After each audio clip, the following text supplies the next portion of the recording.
oya niki twakora mu gihe ngiki? Wisinzira, wiguma mu nzu yawe ngo usinzire, wiguma mu rugo iwawe ngo usinzire, ngo n'abana basinzire, mutegereze itariki leta yashyizeho kugira ngo muzakanguke musubire ku kazi cyangwa musubire mu byo mwakoraga. Hari icyo wakabaye ukora ubu ngubu.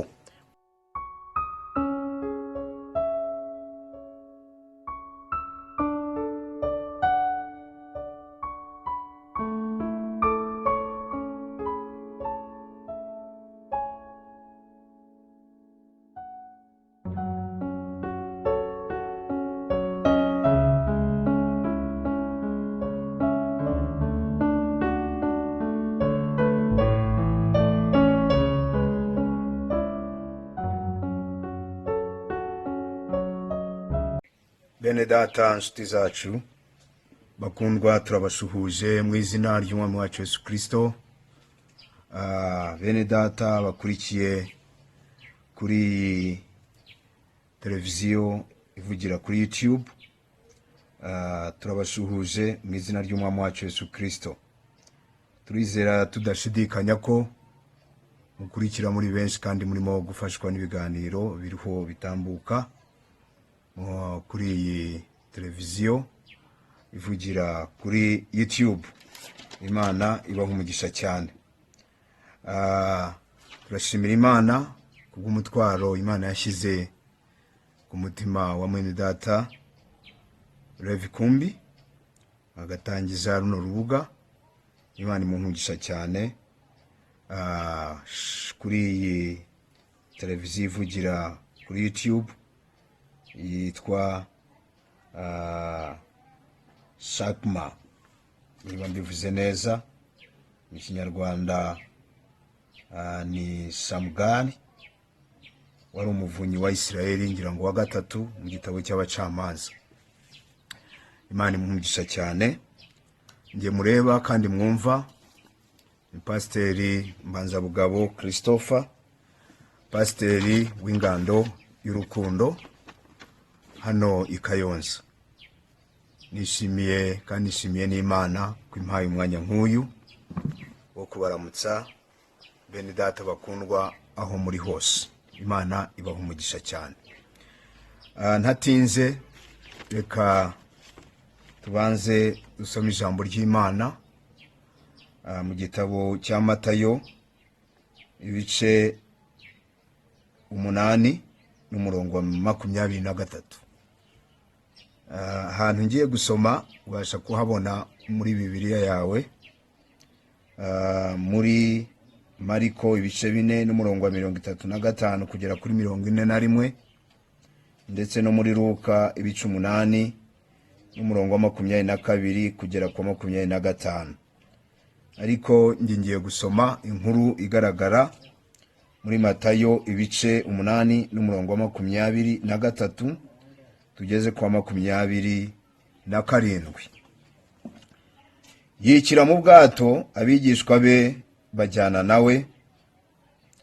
Umuyaga uba mwinshi mu nyanja, ubwato bwabo burarengerwa n'umuraba wisuka muri bwo, ariko we yari asinziriye. Baraza baramukangura bati, Databuja, dukize turapfuye. Arabaza ati, niki kibateye ubwoba? Mwaba afite kwizera guke mwe?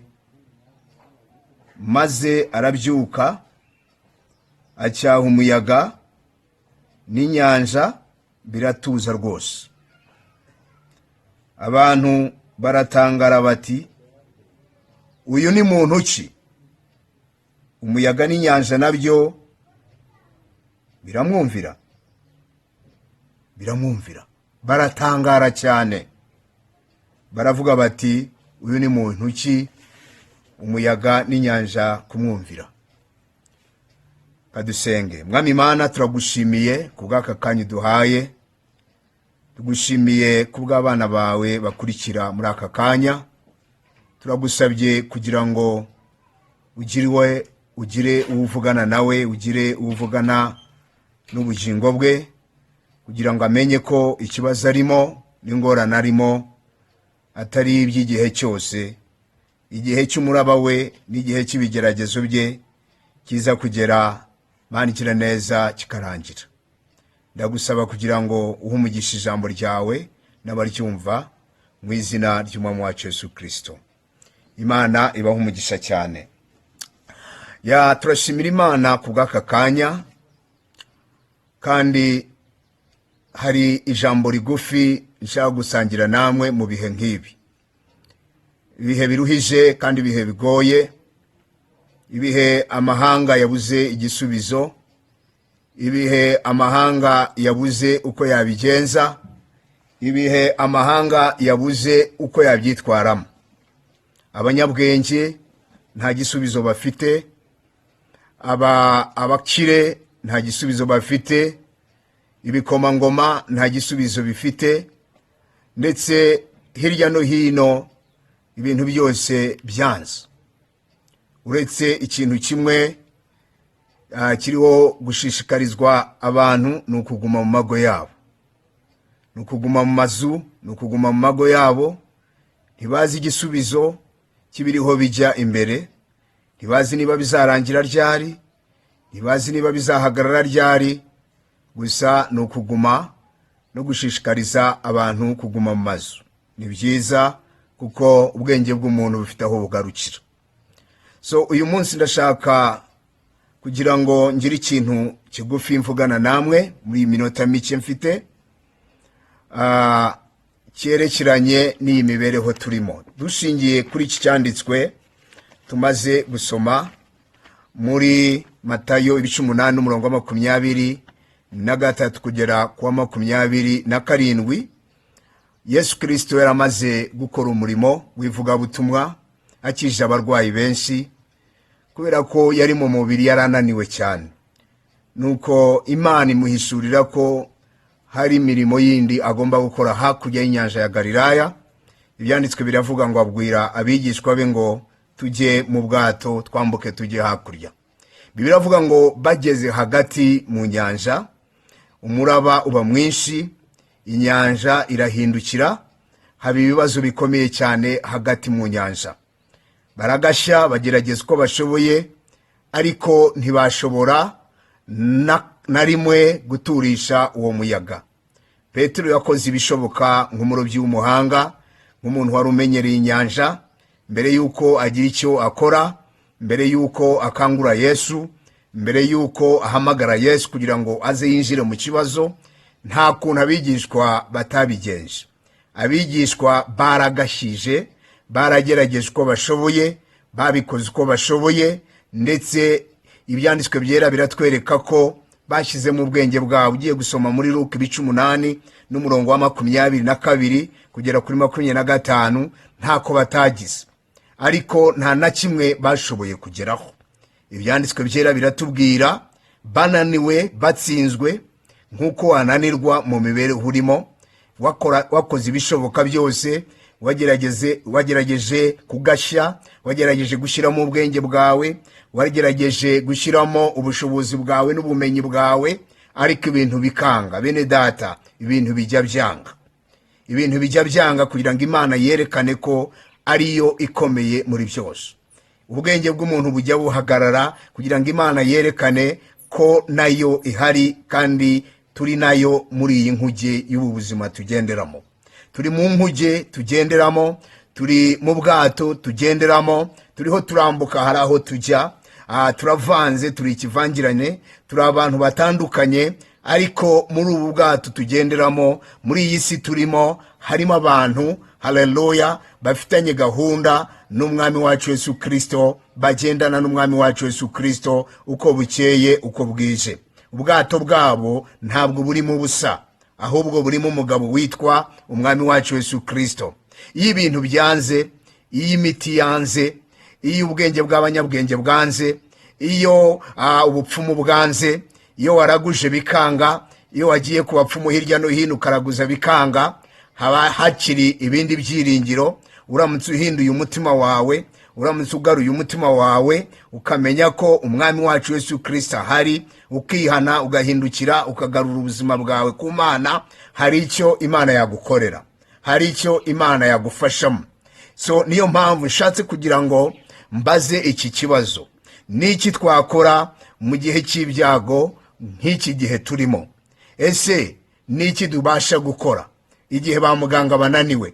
Niki tubasha gukora igihe ubwenge bw'umuntu buhagaze? Niki tubasha gukora igihe ubwenge bwawe bugeze aho bugarukira? Niki ubasha gukora? Niki wakora kugira ngo haleluya umuyaga n'umuraba byaje mu bwato bwawe, byaje mu muryango wawe, byaje muri business zawe, byaje mu bintu byawe kugira ngo bihagarare? Nenda kuguha ibyiringiro nkubwira ngo hari icyo wakora, kandi icyo wakora ntago ari ikindi, ni kimwe n'icyo abigishwa b'umwami wacu Yesu Kristo bakoze igihe bari bugarijwe n'uyu muyaga. Ibyanditswe byera biratubwira, ibyanditswe byera biravuze muri Matayo ibice 8 ngo barahindukiye. Imana ihabwe icyubahiro. Matayo 8:23 Bibiliya avuga ngo barahindukiye bagira icyo bavuga. Imana ihabwe icyubahiro. Niki bavuze? Umva uko Bibiliya ivuga. Bibiliya avuga itya, nsoza. Bibiliya avuga ngo baramubaza, baraza baramukangura bati, databuja dukize turapfuye. Haleluya. Arahari ariko akeneye ko umukangura. Arasa nkaho asinziriye nkana, arasa nkaho umubyutsa, akeneye ko umubyutsa. Arasa nkaho asinziriye mu bibazo byawe, arasa nkaho asinziriye haleluya mu ngorane urimo. Kubera iki? Kubera ko arashaka ko umukangura. Haleluya. Niki twakora mu gihe ngiki? Wisinzira, wiguma mu nzu yawe ngo usinzire, wiguma mu rugo iwawe ngo usinzire, ngo n'abana basinzire, mutegereze itariki leta yashyizeho kugira ngo muzakanguke musubire ku kazi cyangwa musubire mu byo mwakoraga. Hari icyo wakabaye ukora ubu ngubu. Ukeneye gukangura Yesu akaza mu kibazo cyawe, ukeneye gukangura Yesu akaza mu muryango wawe, ukeneye kumuhamagara mu masengesho. Aho tutaza gusoma mu Ngoma za 2 ibice 7 n'umurongo guhera kuwa 13, igihe Salomo yaramaze gusengera urusengero avuze ngo nindamuka nkinzi ijuru, haleluya, imvura ntigwe, ntateza abantu haleluya mugiga, ngo abantu banjye bitiriwe izina ryanjye nibicisha bugufi bagasenga bagashaka mu maso hanjye, nzabumva ndi mu ijuru, mbabari ibicumuro byabo, mbakiriza igihugu. Ngici cyo wakora mwene data. Haleluya. Hari igihe waba hari ibintu wakoze bidatunganye, Imana igushakaho kwihana no gutunganya ubuzima bwawe, ugaca bugufi ukihana ugatunganya ubuzima bwawe. Yiteguye kukubabarira, yiteguye kumva ijwi ryawe. Haleluya. Tunganya ibitaratunganye, shyira ibintu ku murongo, ibyo utigeze ushyira ku murongo bitunganye. Imana ihabwe icyubahiro. Wivuga ngo ndacecetse, ndatuje, nta kindi kintu nakora, ngutegereze uriya munsi ibibazo nibirangira usubire ku kazi, wowe urindi page nshasha wikomereze uko wari usanzwe umeze. Oya, hari icyo ukwiriye gukora. Haleluya. Mu gihe ngiki ukeneye kugira icyo ukora. Hari icyo umuhanuzi wacu William Marion Branham yatubwiye mu gitabo cy'ibihe 7 by'amatorero kuri page ya 64. 64. Ntabwo igihe abandi bari mu bwoba wowe ukwiriye kugira ubwoba. Umuhanuzi aravuga ngo don't fear John, don't fear little flock. Witinya Yohana, witinya wa mukumbi muto we. All that I am, you are here to read. Icyo ndi cyose uri umuragwa wacyo. All my power is yours. Imbaraga zanjye zose ni zawe. My omnipotence is yours as I stand in your midst. Ubushobozi bwanjye n'ubwawe nk'uko mpagaze hagati yawe. I have not come to bring fear and failure. Ntago nazanywe no kukuzanira ubwoba no kuneshwa, but love and courage and ability. Ariko naje kukuzanira urukundo no kugusubizamo imbaraga n'ubushobozi. All power is given unto me and it is yours to use. Imbaraga zose narazihawe kandi nizawe kugira ngo uzikoreshe. Wakora iki? You speak the word and I will perform it. That is my covenant and it can never fail. Wowe vuga ijambo nanjye ndaza kurisohoza, ngiryo niryo sezerano ryanjye ritabasha kuneshwa. Muri ibi bihe ngibi vuga ijambo mwene data. Muri ibi bihe ngibi wirira vuga. Haleluya. Nta bundi buryo wavuga, kangura Yesu mu masengesho, kangura Yesu mu bibazo byawe, kandi araza agutabare, araza agufashe mu rugo iwawe, agufashe mu bana bawe, agufashe mu gihugu cyawe. Imana irusheho kuguha umugisha, Imana irusheho kugutabara mu gihe ngiki. Amahoro y'Imana abane namwe mu izina ry'Umwami wacu Yesu Kristo. Shalom.